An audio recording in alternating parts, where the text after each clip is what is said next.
أعمالنا من يهده الله فلا مضل له ومن يضلل فلا هادي له أشهد أن لا إله إلا الله وحده لا شريك له وأشهد أن محمدا عبده ورسوله لا نبي بعده أما بعد فإن أصدق الحديث كتاب الله وخير الهدي هدي محمد صلى الله عليه وسلم وشر الأمور محدثاتها وكل محدثة بدعة وكل بدعة ضلالة وكل ضلالة في النار. Ikhwan wal akhwat fillah rahimani wa rahimakumullah, para pemirsa Al-Madinah TV yang dirahmati oleh Allah Subhanahu wa taala. Alhamdulillah, pertama-tama marilah kita bersyukur kepada Allah atas limpahan nikmat dan karunia yang Allah berikan kepada kita sehingga kita masih dapat kembali untuk bersama-sama menuntut ilmu syar'i, mempelajari agama Allah Subhanahu wa taala ini. Terlebih khususnya kita mempelajari adab-adab harian seorang muslim. Sebagaimana yang sudah kita ketahui bersama, adab ini adalah salah satu pembahasan yang penting dalam syariat Islam. Ya, karena adab adalah bagian dari akhlak, dan akhlak merupakan salah satu ajaran utama, ya. Karena di antara tujuan Rasulullah SAW diutus oleh Allah Subhanahu wa taala adalah untuk menyempurnakan akhlak-akhlak yang mulia. Nah, dan insyaallah pada pertemuan kali ini kita akan menyampaikan tentang adab yang lainnya, yang mana pada pertemuan sebelumnya kita telah menjelaskan tentang adab-adab buang hajat, dan insyaallah pada hari ini, ya, sebagaimana disampaikan oleh Akhrami tadi, kita akan membahas tentang adab-adab berpakaian. Ya, adab berpakaian. Taib. Nah, pembahasan adab tentang adab berpakaian ini sebenarnya panjang, ikhwan fillah wal akhwat fillah rahimani wa rahimakumullah. Akan tetapi tentunya, ya, karena kajian kita kajian yang ringkas, insyaallah akan kita sebutkan poin-poin secara ringkas dan tidak kita perpanjang insyaallah. Nah, adapun kalau ingin kita perpanjang, maka insyaallah mungkin di kajian yang lainnya. Nah, ada beberapa poin penting yang harus kita ketahui ikhwatal Islam rahimani wa rahimakumullah tentang adab-adab seorang mukmin, seorang muslim dalam berpakaian, ya. Langsung saja kita mulai beberapa adab tersebut. Yang pertama di antara adab berpakaian, kata para ulama, adalah istihbab lubsil jadid wal jamil wan nadhif minal libas. Yaitu dianjurkan bagi kita untuk memakai pakaian, yang pertama pakaian baru kalau ada, ya. Jadi kalau kita diberikan rezeki oleh Allah Subhanahu wa taala, dikarunia oleh Allah Subhanahu wa taala pakaian baru, maka kita pakai, ya. Ini dianjurkan. Wal jamil, pakaian yang indah, yang bagus. Wan nadhif, pakaian yang bersih, ya. Ini dianjurkan pakaian-pakaian yang seperti ini, ya. Nah, akan tapi bukan berarti kita terus setiap hari membeli pakaian baru, tidak, ya. Tapi pakaian baru jika Allah Subhanahu wa taala berikan kepada kita rezeki, kita bisa beli pakaian baru, alhamdulillah, ya. Tapi yang lebih penting dari itu, kalau kita tidak punya pakaian baru, maka hendaklah kita perhatikan keindahan dan kebersihan pakaian tersebut, ya. Jangan sampai pakaian tersebut lusuh, ya, pakaian tersebut kotor, compang-camping seperti itu, maka ini tidak dibenarkan, ya, tidak dibenarkan. Adapun kalau diniatkan untuk bentuk kezuhudan, maka ini juga tidak benar, karena zuhud itu kata para ulama tempatnya di hati. Memang bisa tercermin di dalam amalan zahir, akan tetapi kalau seandainya orang sengaja mengotori bajunya, membuat bajunya compang-camping dengan niat zuhud, maka ini tidak dibenarkan ikhwatul Islam rahimani wa rahimakumullah. Ya, bahkan sebaliknya kita dianjurkan untuk memakai pakaian yang indah, ya, pakaian yang bersih.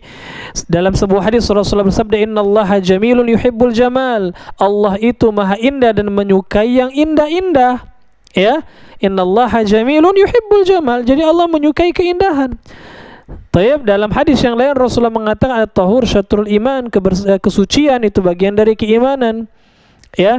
Jadi dalam Islam kita dianjurkan untuk bersih, untuk indah, ya, bukan kusut, bukan lusuh, bukan compang-camping pakaiannya, enggak, ya. Berdasarkan dan ada sebuah hadis lagi dari Rasul sallallahu alaihi wasallam, tatkala Rasulullah sallallahu alaihi wasallam melihat seorang sahabat, ya, yang pakaiannya itu jelek gitu, ya. ya, atau sengaja dijelekan atau kotor seperti itu, maka Rasulullah sallallahu alaihi wasallam bersabda, fa idza atakallahu malan falyura atharu ni'matihi alaik. Apabila Allah Subhanahu wa taala memberikan kepada engkau harta, ya, karunia, maka hendaklah nikmat itu terlihat seperti itu. Ya, bekas nikmat yang Allah berikan kepada kita itu terlihat. Hendaklah seperti itu, kata Rasul sallallahu alaihi wasallam. Artinya kalau memang kita punya pakaian baru, ya dipakai. Ikhwatul Islam rahimani wa rahimakumullah, dipakai. Ya, ini merupakan adab dalam berpakaian. Tayyib, kita pakai, alhamdulillah. Ya, dan itu bukan bentuk kesombongan tatkala kita memakai pakaian baru, ya. Itu bukan bentuk kesombongan. Ketika Rasul ditanya tentang hal ini, apakah ini termasuk kesombongan, Rasul mengatakan bukan. Maka beliau mengatakan al-kibru batarul haq wa ghamtun nas. Yang dinamakan dengan sombong adalah menolak kebenaran dan merendahkan manusia. Itu baru kesombongan, ikhwatal Islam rahimani wa rahimakumullah. Nah, jadi di antara adab itu kita memakai pakaian baru jika ada, kemudian pakaian yang indah, yang bagus, ya, yang bersih. Wallahu alam. Yang kedua di antara adab dalam berpakaian, kata para ulama, adalah an yakuna libasu satiran al-aurah. Hendaklah pakaian yang kita pakai itu menutupi aurat. Nah, ini paling penting. Karena di antara tujuan utama dari berpakaian adalah agar kita menutup aurat kita, laki-laki dan juga perempuan. Dan batasan aurat bagi laki-laki itu adalah dari pusar sampai lutut. Ya, itu batasan aurat laki-laki. Hendaklah ditutup. Hendaklah ditutup. Ya. Adapun wanita, maka batasan auratnya di hadapan orang lain, artinya laki-laki yang bukan mahram dia, maka seluruh badannya adalah aurat kecuali wajah dan telapak tangan. Maka terdapat khilaf di antara para ulama, apakah wajah dan telapak tangan termasuk aurat atau bukan. Dan ulama sepakat kalau seandainya wajah dan telapak tangan ditutup itu lebih bagus. Ya, untuk wanita kalau seandainya wajahnya ditutup dengan menggunakan niqab, kemudian tangannya ditutup dengan menggunakan sarung tangan, maka afdal, sepakat ulama, tidak ada khilaf di antara para ulama. Cuma khilafnya wajib atau tidak, wajah dan telapak tangan aurat atau bukan. Di situ terjadi perbedaan, ya. Maka kami anjurkan agar kaum muslimat, para akhwat sekalian, untuk mengenakan pakaian yang afdal tentunya, ya. Jadi menutup aurat. Jangan sampai pakaian tersebut terlalu tipis sehingga menampakkan warna kulit. Jangan pula terlalu sempit sehingga membentuk anggota tubuh. Ya, ingat sabda Rasulullah sallallahu alaihi wasallam, beliau pernah bersabda, "Sinfani min ahlin nar lam arahuma." Ada dua golongan manusia, kata Rasul sallallahu alaihi wasallam, min ahlin nar, termasuk penduduk neraka yang belum pernah aku lihat, kata beliau sallallahu alaihi wasallam. Salah satunya siapa, wahai kaum muslimin wal muslimat? Rasulullah bersabda, salah satunya adalah nisaun kasiyatun ariyatun ma'ilatun mumilat ru'usuhunna ka'asnimatil bukhtil ma'ilah. Salah satunya adalah wanita-wanita yang mereka berpakaian tapi telanjang. Ya. Maka hati-hati, jangan sampai pakaian antunna, wahai para akhwat, itu sempit, ya, atau terlalu tipis sehingga membentuk bentuk badan, ya. Wallahu a'lam. Jadi menutup aurat. Jadi menutup aurat. Begitu pula laki-laki. Laki-laki jangan sampai pakai celana, batasan aurat laki-laki tadi diingatkan dari pusar sampai lutut. Jadi pakai celana jangan terlalu sempit sehingga membentuk lekukan, mohon maaf, pantatnya misalnya, ataupun yang bentuk tubuh yang lain yang merupakan aurat, maka tidak boleh. Ya, apalagi kalau seandainya celana sempit tersebut dipakai ke salat bertemu kepada Allah Subhanahu wa taala, maka ini tidak diperbolehkan. Ya, sebagian ulama mengatakan ini makruh, sebagian lagi ada yang lebih keras mengatakan benar-benar tidak boleh. Ya, apalagi tatkala kita menghadap Allah Subhanahu wa taala. Nah, jadi pakaian tersebut menutup aurat. Pakaian tersebut menutup aurat, ya, karena di antara tujuan dari berpakaian adalah kita menutup aurat kita, karena aurat tidak boleh ditampakkan kepada orang lain. Wallahu alam. Yang ketiga di antara adab berpakaian adalah alla yushbih libasur rajul libasal mar'ah wal aks. pakaian tersebut kalau pakaian laki-laki maka tidak boleh menyerupai pakaian wanita. Pakaian wanita tidak boleh menyerupai pakaian laki-laki. Ini di antara adab dalam berpakaian. Ingat, ya, kalau kita laki-laki tidak boleh pakai pakaian wanita. Ini tasyabbuh namanya. Rasulullah sallallahu alaihi wasallam itu melaknat sebagaimana dalam hadis Ibnu Abbas. Beliau mengatakan la'ana Rasulullah sallallahu alaihi wasallam al-mutasyabbihina minar rijali bin nisa wal mutashabbihat minan nisa'i bir rijal. Rasulullah sallallahu alaihi wasallam itu melaknat laki-laki yang menyerupai wanita dan wanita yang menyerupai laki-laki. Dilaknat oleh Rasulullah sallallahu alaihi wasallam. Tidak boleh. Ya. Jadi enggak boleh laki-laki pakai daster misalnya, pakai rok, ya. Atau perhiasan-perhiasan wanita pakai anting-anting misalnya, tidak boleh. Ya, itu pakaian wanita, perhiasan wanita nggak boleh dipakai laki-laki. Ya, kecuali perhiasan memang umum seperti cincin, maka laki-laki boleh memakainya. Tapi kalau perhiasan memang untuk wanita nggak boleh. Ya, nah begitu pula pakaian yang sudah kita jelaskan tadi. Maka di sini terdapat dalil bahwasanya apa yang dilakukan oleh sebagian orang Indonesia ini ketika merayakan hari kemerdekaan negeri ini, mereka melakukan perlombaan, kemudian bapak-bapaknya main bola pakai daster. Ini tidak boleh. Misalkan cuma main-main, tidak boleh main-main. Ya, masa dilaknat main-main? Perkara yang dilaknat nggak boleh dimain-mainkan, ikhwan wal akhwat rahimani wa rahimakumullah. Ya, begitu pula para wanita. Ya, perempuan tidak boleh memakai pakaian yang menyerupai laki-laki, tidak boleh. Tidak diperbolehkan pakai pakaian-pakaian yang menyerupai pakaian laki-laki, tidak boleh. Ya, tidak diperbolehkan bagi wanita. Wanita hendaklah memakai pakaian yang memang sesuai kodrat dia. Ya, sesuai kodratnya. Tidak boleh memakai pakaian yang menyerupai laki-laki. Ini diantara adab dalam berpakaian, ikhwatal Islam rahimani wa rahimakumullah. Jadi mohon diperhatikan. Ya. Untuk adab yang ketiga ini tidak diperbolehkan laki-laki memakai pakaian menyerupai perempuan dan sebaliknya, wallahu alam. Nah, yang keempat di antara poin adab dalam berpakaian adalah alla yakuna libas syuhrah. Hendaklah pakaian tersebut bukan merupakan pakaian syuhrah. Dan insyaallah kita sudah sering mendengar menjelaskan juga ya tentang pakaian syuhrah. Ini pakaian yang nyeleneh, yang menyelisih pakaian dari suatu kaum, ya, yang tidak terbiasa dipakai oleh suatu kaum, maka ini pakaian syuhrah namanya. Ya, pakaian syuhrah. Baik dia ingin dikatakan orang yang zuhud misalnya, maka dia menyelisih pakaian suatu kaum, ya, maka ini tidak diperbolehkan. Tidak diperbolehkan pakaian syuhrah, dan ancamannya keras, wahai kaum muslimin wal muslimat. Rasulullah sallallahu alaihi wasallam pernah bersabda dalam sebuah hadis, beliau mengatakan man labisa thawba syuhra fid dunya albasahu Allahu thawba madhilla yaumal qiyamah. Barang siapa yang memakai pakaian syuhra di dunia, maka Allah akan pakaikan dia di hari kiamat dengan pakaian kehinaan. Ya, na'udzubillah. Dalam hadis yang lain diancam dengan api neraka oleh oleh Rasulullah sallallahu alaihi wasallam. Maka jangan sampai kita berpakaian yang itu menyelisih pakaian kaum kita. Jangan.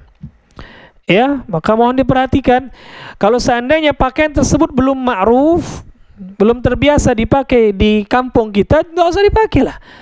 Meskipun kita ingin melihat merasa ini pakaian yang sesuai lebih keislaman misalnya, ya enggak juga.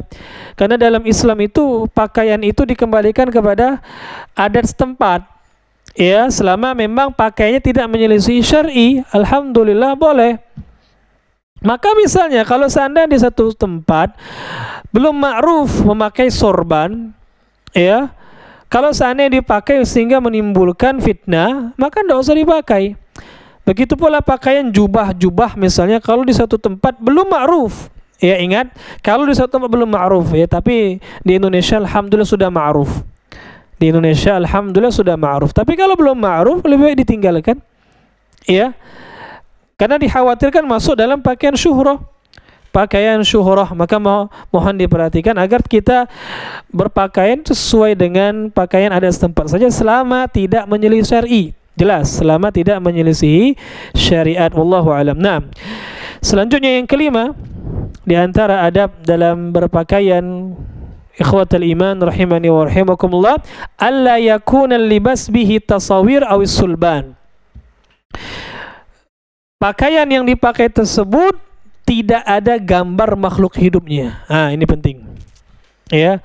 Nah, sebagian kaum muslimin tidak mengetahui hukum yang satu ini, sehingga mereka memakai pakaian yang ternyata di pakaian tersebut ada gambar makhluk hidupnya. Ada gambar makhluk hidupnya. Ini tidak diperbolehkan, baik gambar manusia ya, atau gambar hewan, atau gambar makhluk hidup. Intinya makhluk hidup. Kalau gambar batu, pohon ya, kemudian benda-benda mati ya tidak masalah. Ya tidak masalah. Tapi kalau pakaian yang dia makhluk hidup, maka tidak diperbolehkan. Ayuhal muslimun rahimani wa rahimakumullah. Jadi carilah pakaian yang lebih bagus tidak bergambar. Ya, lebih bagus tidak bergambar meskipun bukan gambar makhluk hidup. Tapi kalaupun memang ada seorang yang senang pakaian yang bergambar, jangan sampai gambarnya makhluk hidup. Ya, jangan sampai gambar yang merupakan gambar makhluk hidup, tidak diperbolehkan. Ya, tidak diperbolehkan. Termasuk pakaian anak-anak, kata para ulama, termasuk pakaian anak-anak itu jangan membeli pakaian yang ada gambar makhluk hidupnya. Kalau memang ada gambar makhluk hidup, dihilangkan wajahnya. Sudah terlanjur beli gimana ini? Hilangkan wajahnya. Bisa ditutup ya, atau diwarnai seperti itu. Hilangkan wajahnya. Ya, hilangkan wajahnya. Naam. Kemudian atau kata para ulama, pakaian yang terdapat gambar salib. Nah, ini juga salib atau gambar-gambar yang lain yang merupakan syiar agama tertentu selain Islam, nggak boleh. Ya, salib ini kadang-kadang nggak sadar seorang itu ternyata dipakainya ada gambar salib. Di antaranya juga harus diperhatikan gambar pakaian-pakaian yang dia itu pakaian bola. Grup-grup bola itu hati-hati. Sebagian grup bola, apalagi grup bola negara-negara kafir, itu terkadang lambangnya itu ada gambar salibnya. Ya, itu harus diperhatikan. Itu harus diperhatikan. Ya, terkadang sebagian grup bola itu lambangnya terdapat lambang salib. Lambang salib. Ya. Nah, ini diperhatikan, tidak diperbolehkan. Dalam hadis Aisyah radhiyallahu taala anha yang diriwayatkan oleh Al-Imam Al-Bukhari, beliau mengatakan, lam yakun Rasulullah sallallahu alaihi wasallam yada fi baiti thawban fihi taslib illa naqadahu. Rasulullah sallallahu alaihi wasallam tidak pernah meninggalkan di rumah beliau pakaian atau kain yang terdapat gambar salibnya kecuali beliau hilangkan. Ya. Dihilangkan, jadi gambar itu tidak diperbolehkan. Atau gambar-gambar yang merupakan syiar agama lain, ya, syiar agama lain. Intinya syiar agama lain tidak diperbolehkan untuk kita pakai. Kalau pakaian tersebut kalau ada lambang-lambang atau gambar-gambar dari syiar agama lainnya. Wallahu a'lam bishawab. Ini mohon diperhatikan ikhwatal iman rahimani wa rahimakumullah. Nah, kita lanjut poin yang keenam. Di antara adab dalam berpakaian adalah alla yalbasar rajul adh-dhahab wal harir illa li daruratin. Ini untuk laki-laki. Mohon diperhatikan, janganlah dia memakai pakaian yang terbuat dari sutra. Tidak diperbolehkan. Untuk laki-laki, adapun wanita boleh. Tapi untuk laki-laki, ikhwan, tidak diperbolehkan kaum muslimin memakai pakaian yang terbuat dari kain sutra. Dan kain sutra yang di sini bukan merek sutra ya, tapi kain yang terbuat dari bahan sutra asli. Yang benangnya itu dari ulat ya, dari ulat sutra itu loh, ma'ruf, dan harga sutra ini mahal. Adapun kain yang cuma mereknya saja sutra ya nggak masalah, cuma merek. Yang tidak boleh itu kain yang terbuat dari bahan sutra, benang sutra yang ma'ruf ya. Nah, ini tidak diperbolehkan. Begitu pula perhiasan dari emas. Nggak boleh laki-laki memakai perhiasan yang terbuat dari emas. Jam tangan ada emasnya, cincin ada emasnya, dilarang, tidak diperbolehkan untuk dipakai. Wahai kaum muslimin rahimani wa rahimakumullah, untuk laki-laki tidak diperbolehkan memakai perhiasan dari emas, cincin, jam tangan, ya, atau kacamata, itu tidak diperbolehkan meskipun sedikit. Ya, meskipun sedikit, Ustaz, cuma hiasan saja, Ustaz, ya. Ada perhiasan di jam tangan, di kacamata misalnya, cuma sebagai di luarnya saja, Ustaz, tidak seluruhnya, tetap tidak diperbolehkan. Banyak atau dikitnya nggak boleh, haram kata para ulama. Ini yang harus diperhatikan baik-baik. Atau memang bahan tersebut campuran, emas dicampur dengan besi atau logam lain lah, ini juga nggak boleh. Selama memang terbukti ada emasnya, maka tidak diperbolehkan. Meskipun sudah disepuh atau digabung dengan bahan-bahan lain. Kalau memang terkandung emas di dalamnya, tidak boleh dipakai. Tidak boleh dipakai kata para ulama, ya. Jadi tidak boleh dipakai oleh laki-laki adalah pakaian dari emas, dari sutra atau perhiasan yang terbuat dari emas, ya. Emas tidak boleh dipakai oleh laki-laki. Dalam hadis Ali bin Abi Thalib, beliau berkata, "Inna Nabi Allah sallallahu alaihi wasallam akhadha hariran faja'alahu fi yamini wa akhadha dhahaban faja'alahu fi shimali, thumma qala inna hadhaini haramun ala dhukuri ummati wa halalun li inathihim." Nah, kata Ali bin Abi Thalib radhiyallahu an, sungguhnya Nabi Muhammad sallallahu alaihi wasallam pernah suatu ketika beliau mengambil sutra, dan beliau megang dengan tangan kanan beliau. Lalu beliau ambil emas, beliau pegang dengan tangan kiri beliau, ya. Lalu beliau mengatakan, inna hadzaini haram, sungguhnya kedua benda ini haram ala dzukuri ummati, bagi laki-laki dari kalangan umatku ini. Wa halalun li inathihim, dan halal untuk wanitanya, perempuannya. Alhamdulillah kaum muslimat halal, boleh pakai pakaian harir, sutra, boleh berhias dengan dari emas, boleh. Untuk laki-laki maka enggak boleh.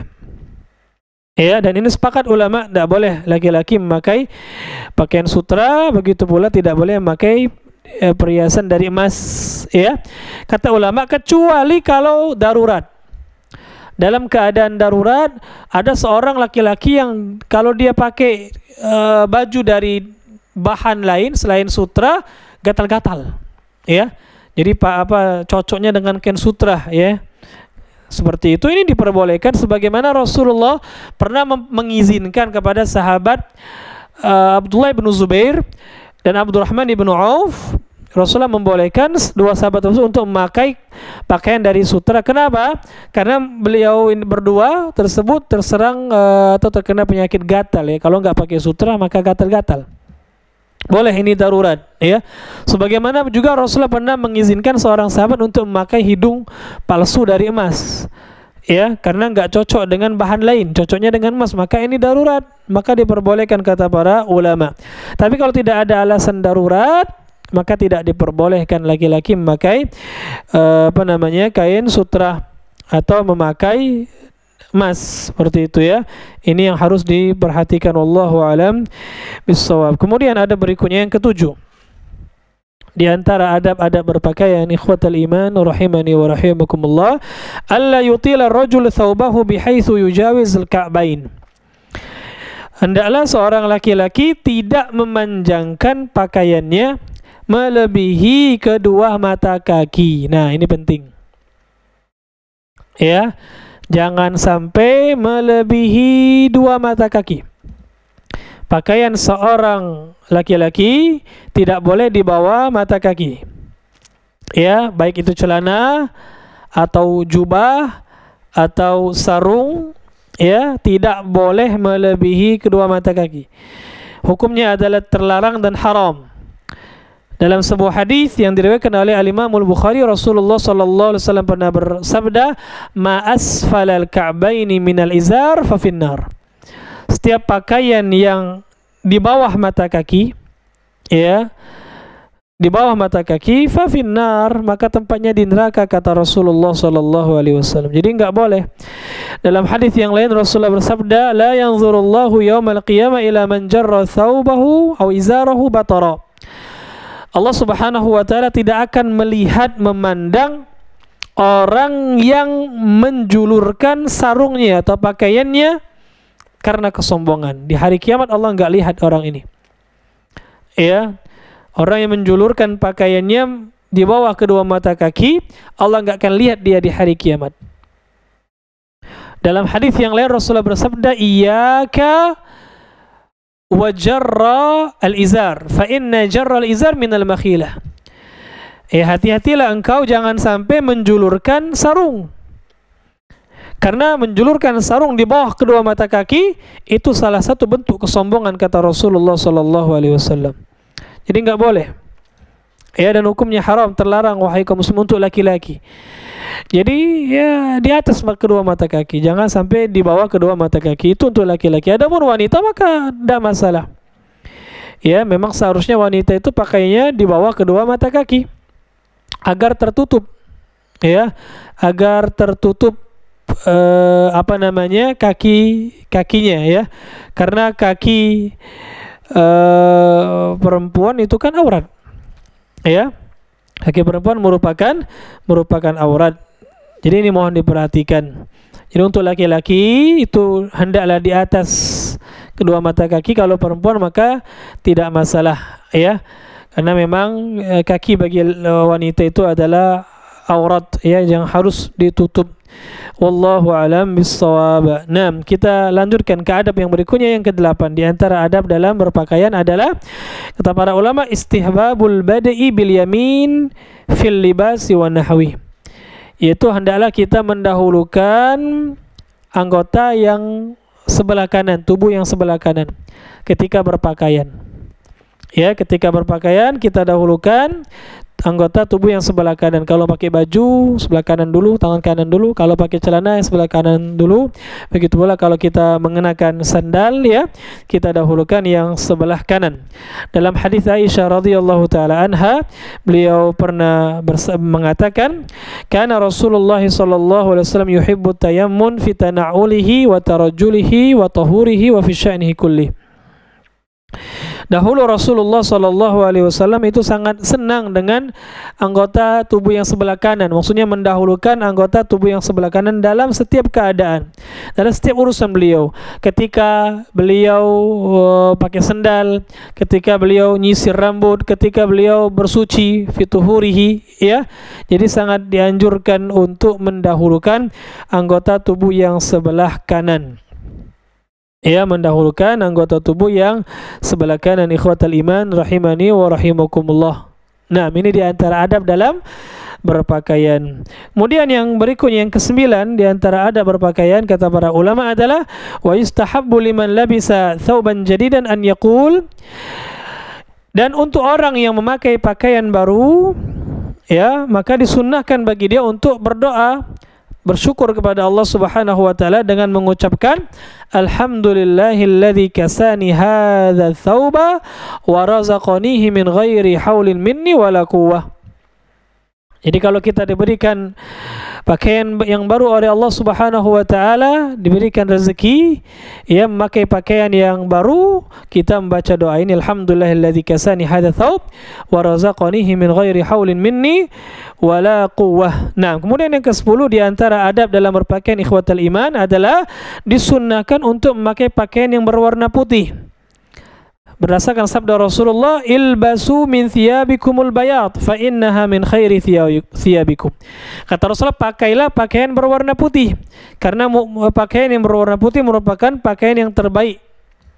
Ya, pakaian yang terbaik, kata Rasul sallallahu alaihi wasallam. Jadi sunnah kita untuk memakai pakaian yang berwarna putih. Nah, kemudian yang terakhir, ikhwatal iman rahimani wa rahimakumullah, yang ke-11 di antara adab berpakaian adalah disunnahkan kita untuk memberikan wangi-wangian di pakaian kita. Untuk laki-laki ya, dimanapun berada, disunnahkan kita pakai wangi-wangian, dan Rasulullah itu sangat senang memakai wangi-wangian ya.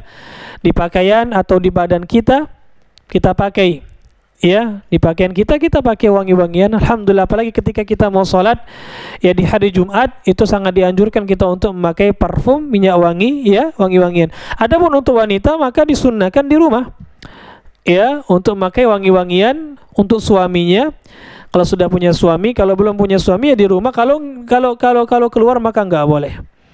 Ya, tidak boleh pakai wangi-wangian keluar untuk wanita muslimah. Karena ada ancamannya dari Rasulullah sallallahu alaihi wasallam. Wallahu a'lam bishawab. Insyaallah sampai sini dulu yang bisa kita jelaskan pada pertemuan kali ini. Mudah-mudahan bermanfaat tentang adab-adab berpakaian. Kita lanjutkan dengan tanya jawab. Barakallahu fikum. Jazakallahu khairan Ustaz atas ilmunya, semoga dapat diterima baik oleh pemirsa yang ada di rumah. Alhamdulillah kita sudah tidak terasa masuk ke sesi tanya jawab, dan kami ulangi sekali lagi bagi yang ingin melayangkan pertanyaan, kami persilakan di nomor interaktif di 0822 7817 5837. Sudah masuk pertanyaan yang pertama Ustaz. Bismillah, dari hamba Allah. Bagaimanakah hukum menjual pakaian yang menyelisihi dari syariat, seperti ada gambar makhluk dan yang berkaitan semisalnya Ustaz? Jazakallahu khairan Ustaz. Iya, tidak diperbolehkan. Ya, tidak diperbolehkan. Dalam sebuah hadis Rasulullah bersabda, "Innallaha idza harrama syai'an harrama tsamanah." Sungguhnya Allah Subhanahu wa taala jika mengharamkan suatu, maka Allah haramkan juga jual belinya. Ya, keuntungan yang didapat dari hal tersebut tidak diperbolehkan. Ya, jadi haram. Tak boleh menjual pakaian yang ada gambar makhluk hidupnya, atau pakaian yang ada salibnya, ya, atau pakaian-pakaian wanita yang tidak menutup aurat, ya, dijual seperti itu tidak diperbolehkan. Tak boleh menjual pakaian-pakaian yang menyelisih syar'i. Ya, maka hendaklah kita mencari usaha-usaha yang mendatangkan ridha Allah, wahai kaum muslimin. Jangan sampai kita niatnya mencari harta untuk menafkahi keluarga malah mendapatkan murka dari Allah Subhanahu wa taala.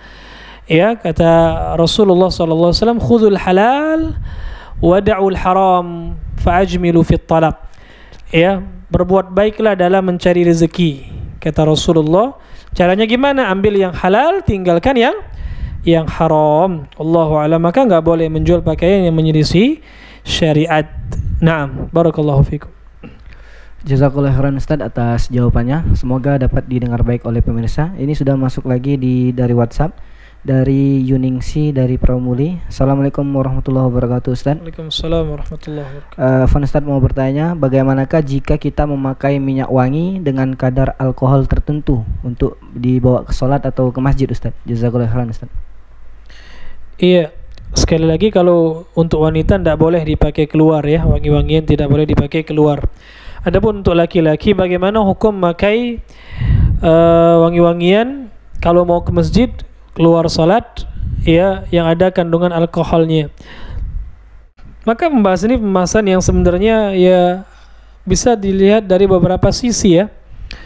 Maksudnya itu pembahasan ini bukan tidak hanya harus kita bisa kita katakan boleh atau tidak boleh saja. Karena pembahasan masalah ini banyak sakupannya dengan pembahasan lain. Yang pertama tentang masalah alkohol. Tentunya apakah alkohol ini bagian dari khamr atau bukan? Ini. Apakah alkohol itu khamr atau bukan? Ya. Pendapat yang lebih benar, ya, ini yang sesuai dengan penjelasan para ahlinya, bahwasanya alkohol pada kadar tertentu dia bisa menjadi khamr. Pada kadar tertentu dia bisa menjadi khamr. Itu bisa ditanyakan kepada ahlinya, ya, ahli kimia ataupun yang lain yang paham dengan masalah tersebut. Ya, karena yang dinamakan khamr adalah sesuatu yang memabukkan. Ini ilah khamr diharamkan itu memabukkan, ikhwatal Islam. Jadi kalau seandainya kadar tertentu alkohol itu memabukkan, maka dia khamr. Tapi bisa jadi dalam kadar tertentu alkohol bukan khamr tapi racun yang bisa membunuh. Ya, ketika dikonsumsi membuat orang yang mengkonsumsinya mati. Pada kadar tertentu pula. Ya. Maka ini pendapat yang jelas dalam masalah alkohol. Tidak bisa kita hukumi mutlak alkohol khamr atau bukan khamr. Ya, bisa jadi dia khamr pada kadar tertentu karena memabukkan, bisa jadi tidak memabukkan tapi dia membunuh, maka dia racun. Tetap haram untuk dikonsumsi, ya. Ini wallahu a'lam bishawab. Nah, kalau seandainya pada parfum tersebut kadarnya itu bukan kadar khamr, bukan kadar memabukkan, ya, berarti dia bukan khamr. Nah, pertanyaan berikutnya, ya, atau kalau bukan khamr aman ya. Kalau bukan khamr berarti boleh dipakai. Tapi kalau seandainya kadar dari alkohol tersebut adalah kadar khamr, kadarnya kadar khamr, ya, mabukkan seperti itu, maka pertanyaan berikutnya, apakah khamr itu najis atau tidak? Ya, khilaf di antara para ulama qadiman wa haditsan. Ulama berbeda pendapat apakah khamr itu najis atau tidak. Setelah mereka sepakat khamr itu haram.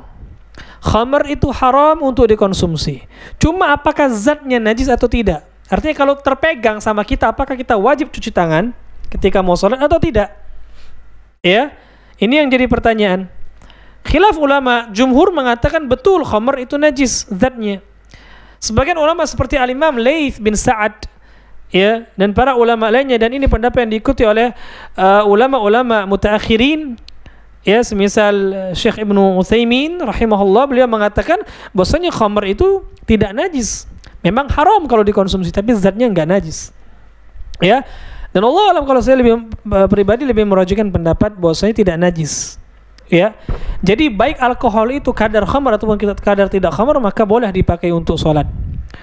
Maka boleh dipakai untuk sholat, meskipun kalau kadarnya kadar khamr tadi lebih baik ditinggalkan, khurujan minal khilaf, agar keluar dari khilaf ulama. Tapi kalau kadarnya bukan kadar khamr, insyaallah diperbolehkan, maka enggak masalah. Meskipun ya, karena ini masalah khilafiyah, ikhwan dan akhwat fillah, ya ada baiknya kita pakai parfum, wangi-wangian, minyak wangi yang tidak mengandung alkohol saja, itu lebih baik tentunya. Ya, itu lebih baik. Banyak pakaian yang tidak mengandung alkohol. Parfum yang tidak mengandung alkohol, ya, banyak, alhamdulillah. Wallahu alam. Baik, jazakallahu khairan Ustaz atas jawabannya. Semoga dapat didengar baik oleh penanya. Mungkin kita masuk ke pertanyaan terakhir. Bismillah. Izin bertanya Ustaz, apakah benar orang yang berhukum dengan selain hukum Allah dan menganggap bahwa hukum Allah sama dengan hukum buatan manusia, maka ini termasuk keadaan syirik akbar atau bukan Ustaz? Mohon penjelasannya Ustaz. Jazakallahu khairan Ustaz. Ya, ini pembahasan yang besar, ikhwan fillah wal akhwat fillah. Ya, yang mana intinya dari pembahasan ini para ulama jelaskan, berhukum atau mengamalkan hukum selain hukum Allah itu terbagi menjadi dua, ada yang kufur besar, ada yang kufur kecil. Menjadi kufur besar tatkala berkeyakinan bahwasanya hukum selain hukum Allah lebih baik atau sama, ya, atau dia berkeyakinan boleh mengamalkan hukum selain Allah, meskipun hukum Allah yang terbaik, tapi dia katakan boleh beramal dengan selain hukum Allah. Ini kufur besar.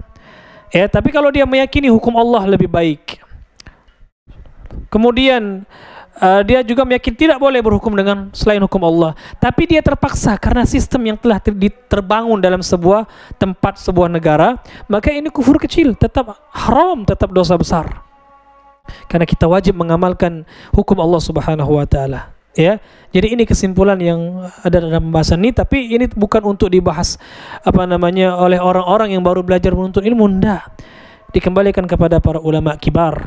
Ya, maka saya sarankan untuk kita tidak membahas lebih dalam pembahasan ini, kita serahkan kepada para ulama saja. Wallahu a'lam bishawab. Mungkin ini yang bisa saya sampaikan, mudah-mudahan bermanfaat. Subhanakallahumma bihamdik, asyhadu an la ilaha illa anta, astaghfiruka wa atubu ilaik. Assalamualaikum warahmatullahi wabarakatuh.